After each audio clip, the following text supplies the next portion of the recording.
ଆସିଛି ସେ ଖବର ଶୁଣିଦେଲା ପରେ ତୋ ପାଦ ତଳେ ଲାଗିବ ନା କଣ? ହେ ମା ଦୌଡ଼ିଆ। ଆରେ ଯାଉଛି ଯାଉଛି ନୁହଁ ମା, ଦୌଡ଼ିଆ ମା।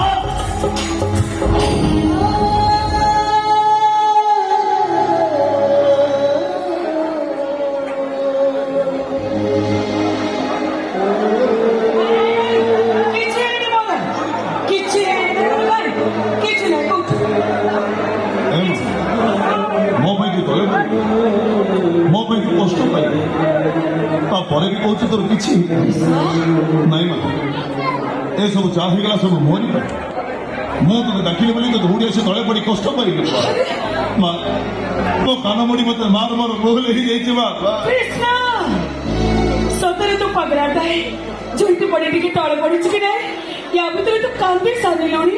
ହଁ, ଆଉ ଯୋଉଦିନ ତୋର ମାଟା ସତରେ ମରିଯିବ ତୋର ସେ କଥା ସେତିକିରେ ବନ୍ଦ।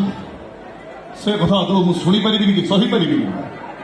ଜାଣିଛୁ, ଯୋଉଦିନ ତୋ ଦେହରୁ ଜୀବନଟା ଛାଡ଼ିଯିବ ସେଦିନ ମୋ ଦେହରୁ ଜୀବନଟା ଆପେ ଆପେ ଛାଡ଼ିଯିବ। ଯୋଉଦିନ ତୋ କୋକେଇ ଘରେ ଉଠିବ, ତୋ କୋକେଇ ସାଙ୍ଗରେ କ୍ରିଷ୍ଣାର କୋକେଇ ଘରେ ଉଠିବ। ଯୋଉ ମଶାଇରେ ତୋ ଜୁଇ ଜଳିବ, ତୋ ଜୁଇ ସାଙ୍ଗରେ ତୋ କ୍ରିଷ୍ଣା। ମୁଁ ତୋର ମା ନୁହଁ, କେହି ନୁହଁ, କିଛି ନୁହଁ। ଖବରଦାର କହିଦଉଛି, କୌଣସି ଦିନ ତୁ ମତେ ମା ବୋଲି ଡାକିବୁନି, ମତେ କିଛି କହିବୁନି। ମୁଁ ତୋର କୌଣସି କଥା ଶୁଣିବିନି। ମୁଁ ତୋର କଣ କଲି? କେତେ ବଡ କଥାଟା ତୁ ମୋ ଆଗରେ କହିଦେଲୁ ରେ। କେତେ ବଡ କଥାଟା ତୁ ଆଜି କହିଦେଲୁ ମୋ ଆଗରେ। ଗୋଟାଏ ପୁଅ ବୋହୂର ଏମିତି କଥା ଶୁଣି ସାରିବା ପରେ କୋଉ ମା ଚୁପ ରହିବ? କୋଉ ମାର ଦେହ ସହିବ? ଏ ସଂସାରରେ ଏମିତି କୋଉ ମାଟା ଅଛି ଧୈର୍ଯ୍ୟ ଧରିବ? ମୋ ଆଗରେ ତ ମରିଯିବା କଥା କହିବି, ମୁଁ କେମିତି ଧୈର୍ଯ୍ୟ ଧରିବି କହିଲୁ ମା? ଏ ମା, ତୋ ଛଡା ମୋର ଦୁନିଆରେ କିଏ ଅଛି କହିଲୁ? ଆଉ ତୋର ଯଦି କିଛି ହେଇଥିବ ମୁଁ କାହିଁକି ବଞ୍ଚିବି? କାହା ପାଇଁ ମୁଁ ବଞ୍ଚିବି?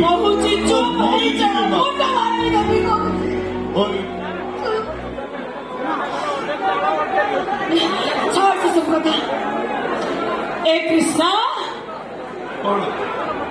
କାହିଁକି ମତେ ଖୁସିରେ ଘରୁ ଦୌଡ଼ି ଦୌଡ଼ି ଆସିବାକୁ ଡାକୁଥିଲୁ? ସେଇ କଥାଟା ଟିକେ କହୁନି, ମୁଁ ଶୁଣେ। କହିବିନି। ତୋ ମନକୁ କହିବୁନି କଣ? କହ, ମୁଁ ଶୁଣିବି। କହିଦେ, ମୁଁ ଶୁଣେ। କହିବିନି, ମୋର ଆଉ ମୁଡ୍ ନାହିଁ। ଯା। କଥାଟା ତ କହିବୁ, ଏଥିରେ ପୁଣି ମୁଡ୍ କଣ ଯେ? କହୁନ।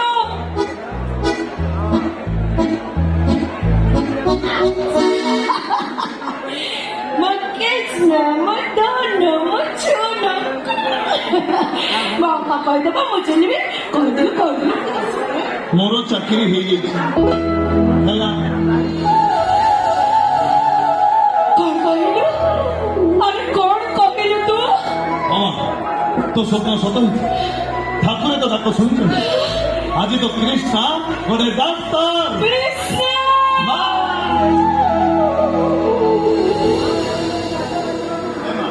ତୋ ସ୍ୱପ୍ନ ସତ ହେଇଛି ମା, ମୁଁ ଡାକ୍ତର ହେଇଛି।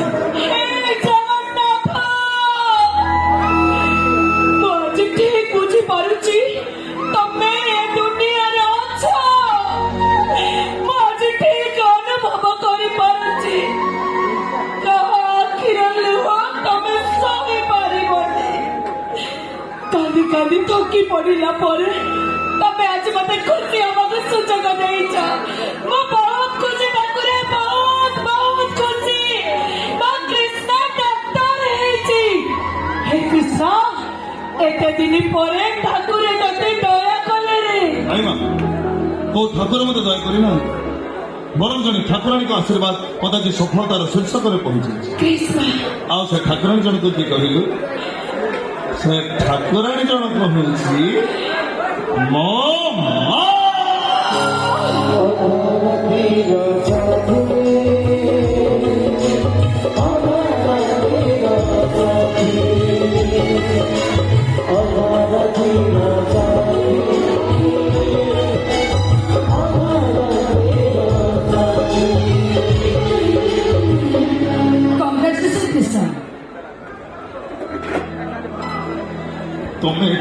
ତମ ସଫଳ ଭରସା ପାଇ ମୁଁ ତୁମକୁ ବଦଳି ଚଳିବାକୁ ଆସିଛି। ଆରେ ନିଅ, ଆରେ ଧର। ହଁ ଠିକ ସେ ହେଲେ ମୁଁ ଏଠି ରହୁଛି ବୋଲି ତମକୁ କହିଲେ କି ଏଇଟା ଆମ ଘର ତମେ ଜାଣିଲ କେମିତି? ମୋ ଛାତି ଭିତରେ ତମେ ଘର କରିସାରିଛ ଏତେବେଳେ। ତମେ କୋଉ ଘରେ ରହୁଛ ସେ କଥା କଣ ମୁଁ ଜାଣିପାରିବିନି? କୋଉଟା ତମ ଘର ସେ କଥା କଣ ମୁଁ ବୁଝିପାରିବିନି? କୃଷ୍ଣ, ଏ ଝିଅଟି ଏ ଝିଅ ଝିଅ ଦେଖୁଛି ତ ଝିଅଟେ କିଏ? ଅନନ୍ୟା କେ? ଅନନ୍ୟା ଅନନ୍ୟା। ଅନନ୍ୟା ମୋ ମା ମୋ ଜୀବନ ଦେବି। ଆଣ୍ଟି,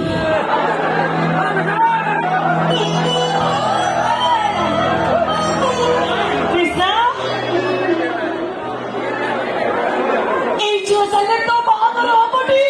ବାହାଘର ହାସ୍ ତମେ ହସୁଛୁ କଣ? ଆଉ ହସିବି এই ଝିଅକୁ ତୁ ବାହା ହବୁନି? ମା କୋଉ ଝିଅକୁ ମୁଁ ବାହାରି ସେ କଥା କଣ ମୁଁ ଜାଣିଛି? କିଏ ମୋ ସ୍ତ୍ରୀ ହବ ସେ କଥା କଣ ମୁଁ କହିପାରିବି? ଚୁପ! ତୁ ଏ ଝିଅଟିକୁ ଭଲ ପାଉଛୁ ପରା? ହଁ ମୁଁ ଏ ଝିଅକୁ ଭଲ ପାଉଛି ଏ କଥା ସତ ନୁହେଁ। ହେଲେ ତାକୁ ପଚାରେ ମୁଁ ତାକୁ କେବେ କଥା ଦେଇନି ସେ ମୋ ସ୍ତ୍ରୀ ହବ ବୋଲି। ମୁଁ ତାକୁ କେବେ ପ୍ରତିଶ୍ରୁତି ଦେଇନି ସେ ମୋ ଅଧାରାତିର ସାଥୀ ହବ ବୋଲି। ବରଂ ସବୁବେଳେ ମୁଁ ତାକୁ ଗୋଟିଏ କଥା କହି ଆସିଛି, ମୋ ମାର ଇଚ୍ଛା ମୋ ଇଚ୍ଛା, ମୋ ମାର ନିଷ୍ପତ୍ତି ମୋ ନିଷ୍ପତ୍ତି। ଆଉ ମୋ ମା ଯାହାକୁ ବହୁ ବୋଲି ମାନି ନେବ ତା ସହିତ ମୁଁ ସାରା ଜୀବନ କାଟିବି। କଣ ଏମିତି ମାମା ହଉଛୁ?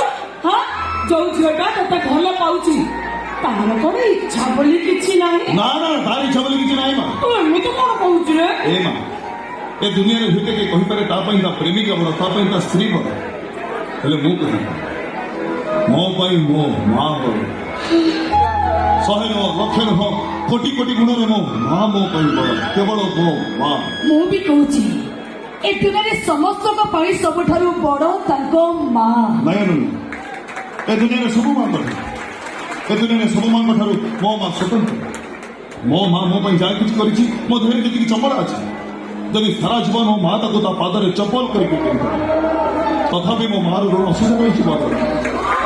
ମୋ ଦେହରେ ଯେତିକି ରକ୍ତ ଅଛି ଯଦି ସାରା ଜୀବନ ମୋ ମା ତାକୁ ତା ପାଦରେ ଅଳତା କରିକି ପିନ୍ଧିଥାଏ ତଥାପି ମୋ ମାର ଋଣ ଅଶେଷ ରହିଛି। କୃଷ୍ଣ, କୃଷ୍ଣ ତ ସତରେ ପାଗଳ ହେଇଯାଇଛି। ମୋ ମା ମୋ ପାଗଳ ହେଇସାରିଛି ଆଉ ମତେ ପାଗଳ ଆଉ କେହି ନୁହଁ ତୁ କରିଦେଇଛୁ ମା। କୃଷ୍ଣ, ଏ ମା ତୁ ମୋ ପାଇଁ ଯାହା କିଛି କରିଛି କେମିତି ମୁଁ ପାଗଳ ହେଇନଥାନ୍ତି କହିଲୁ? ତୋରେ କୃଷ୍ଣକୁ ତୁ ଡାକ୍ତର କରିବୁ ଆଉ ତୋ ପାଖରେ ଟଙ୍କା ନଥିଲା ଠିକ ଅଛି ମା। ତାପରେ ତୁ ତ ଗୋଟେ କିଡନୀ ବିକି ଦବୁ ମା। ଏଇଟା କଣ ଠିକ?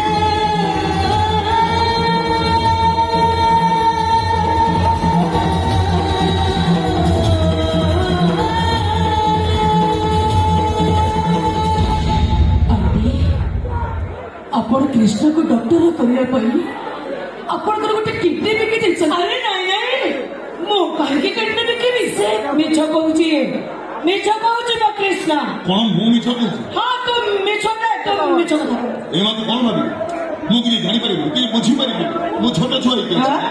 ତୁ ଏତେ ବଡ ହେଇଗଲୁଣି ତ ମା ଜାଣିପାରିଲାନି? ମୁଁ ସବୁ ଜାଣି ସାରିଛି ସବୁ ମୁଁ ବୁଝି ସାରିଛି। ଏ ମା ମୋ ବୁଦ୍ଧି ଟିକେ ନୁହେଁ ମୁଁ ଯଦି ପାଠ ପଢ଼ିନଥାନ୍ତି ତୋର କଣଟା ଅସୁବିଧା? ମୁଁ ଯଦି ଡାକ୍ତର ହେଇନଥାନ୍ତି ତୋର କଣଟା ଭାସି ଯାଇଥାନ୍ତା? ତୁ ମୋତେ ଡାକ୍ତର କରିବି ବୋଲି ତୋର ଗୋଟେ କିଡନୀ ବି ଚୁପ ହେଇଯା କୃଷ୍ଣ, ଚୁପ। ଆଜି ମୁଁ କହିବି ଆଉ ତାକୁ ସବୁ କଥା ଶୁଣିବାକୁ ହବ। ଏ ମା ମୁଁ ଯଦି ପାଠ ପଢ଼ିନଥାନ୍ତି ମୁଁ କଣ ତ ପେଟକୁ ଜିନିଷ ଖାଇବାକୁ ଆଣିକି ଦେଇପାରିନଥାନ୍ତି। ମୁଁ ଯଦି ଡାକ୍ତର ହେଇନଥାନ୍ତି ମୁଁ କଣ ତୋ ପାଇଁ ଔଷଧ କିଣିକି ଆଣି ତୁ ମୋ ପାଇଁ ଔଷଧ କିଣି ଆଣି ପାରିଥାନ୍ତୁ, ମୋ ପେଟକୁ ଖାଇବାକୁ ଦେଇ ପାରିଥାନ୍ତୁ, ତୁ ମୋ ପାଇଁ ସବୁ କରିପାରିଥାନ୍ତୁ। କିନ୍ତୁ ମୁଁ ଚାହିଁଥିଲି ମୋ ପୁଅ 5 ଜଣରେ ଜଣେ ହେଇ ଠିଆ ହଉ। ମୁଁ ଇଚ୍ଛା କରିଥିଲି ମୋ ପୁଅ ଡାକ୍ତର ହେଇ ରୋଗୀ ସେବା କରୁ। ମୁଁ ଯାହା ଚାହିଁଥିଲି ସେଇଆ ପାଇଛି, ଯାହା ଇଚ୍ଛା କରିଥିଲି ମତେ ସେଇଆ ମିଳିଛି। ମୋ କୃଷ୍ଣ ମୋ ପୁଅ ଡାକ୍ତର ହେଇଛି।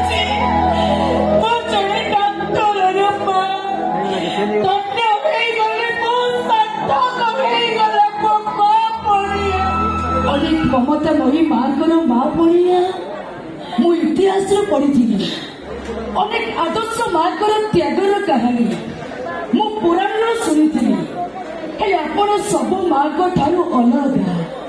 ଆପଣଙ୍କ ସହିତ ସମାନ ହେବା ପାଇଁ କେହି ବି ନାହାନ୍ତି। ଆପଣଙ୍କ ମା ପଡ଼ିଆକୁ ଦେଖି ମତେ ଲୋଭ ହଉଛି। ଆପଣଙ୍କୁ ଆଣ୍ଟି ନ ଡାକି ମା ଡାକିବାକୁ ଇଚ୍ଛା ହଉଛି। ତମେ ମୋ ମାକୁ ମା ବୋଲି ଡାକିପାରିବ? କୃଷ୍ଣ କାହିଁକି ଡାକିପାରିବନି? ଆରେ କେମିତି ଡାକିବ ସିଏ? ମୋ ମା କେମିତି ତା ମା ହେଇଯିବ? ଆରେ ସିଏ କେମିତି ତ ମା ବୋଲି ଡାକିବ? ନାଇଁ ତୁ କେବଳ ମୋ ମା। ଆଉ ତୋ